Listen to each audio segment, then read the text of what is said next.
All right, y'all, what I'm gonna do is I'm gonna go ahead and put this ground beef in there. And what I didn't do before, what I should have done was I seasoned the ground beef after. Normally what I like to do is I like to season my ground beef while I'm cooking it. Yeah. I didn't show y'all that part. Yeah, you season it lightly.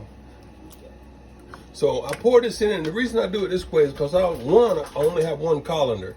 And the colander you normally should have two colanders, one for the noodles and one for the meat. But I only have one, so I go ahead and add the ground beef in there, which is all right. It's fine. It's fine. And then after that, in this family, what we like to do is we like to add the noodles to the sauce. Where some people just like to have the noodles on one side and the sauce on the other side and just add as you go. Some people like to make meatballs.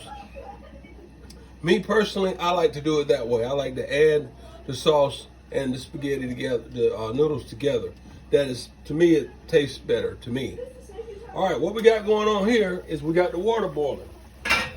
So what we want to do now is we want to open the spaghetti up. And we have what we have is Bertelli's or Bertella. Barilla. Yeah. We're going to open that up and put that in there.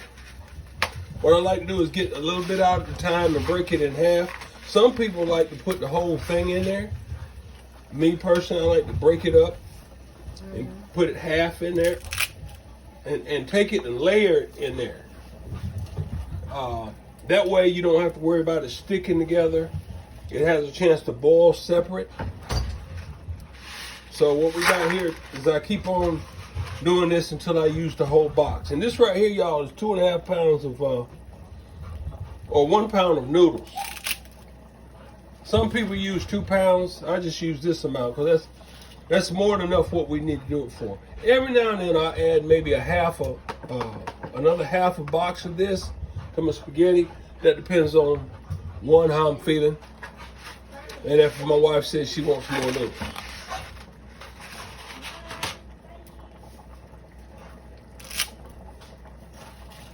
One thing you want to do once you put this in there, you want to take your fork and stick it in there and kind of turn it a little bit. I'll show you that in just a second. Once you get these put in there.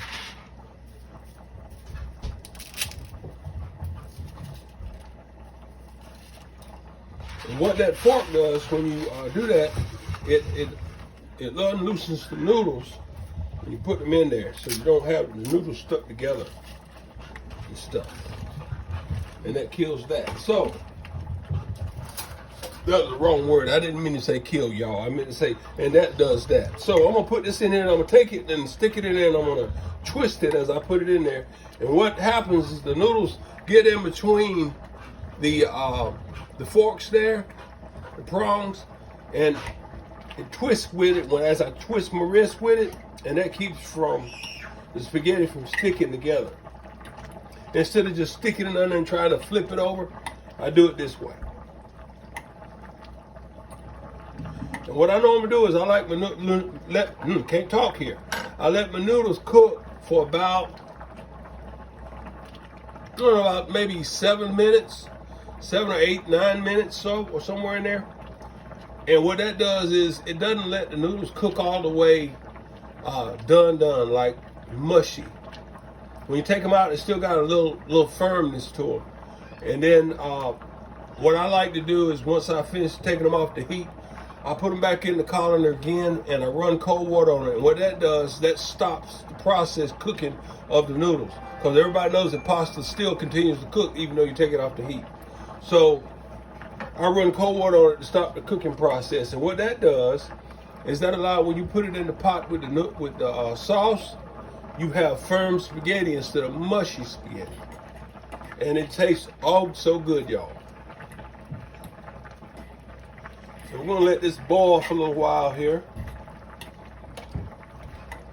And there's really nothing else I need to do until when I get ready to show y'all the finished product. And yes, we have garlic bread in the oven. And that'll be showed as well when we come back to you, okay?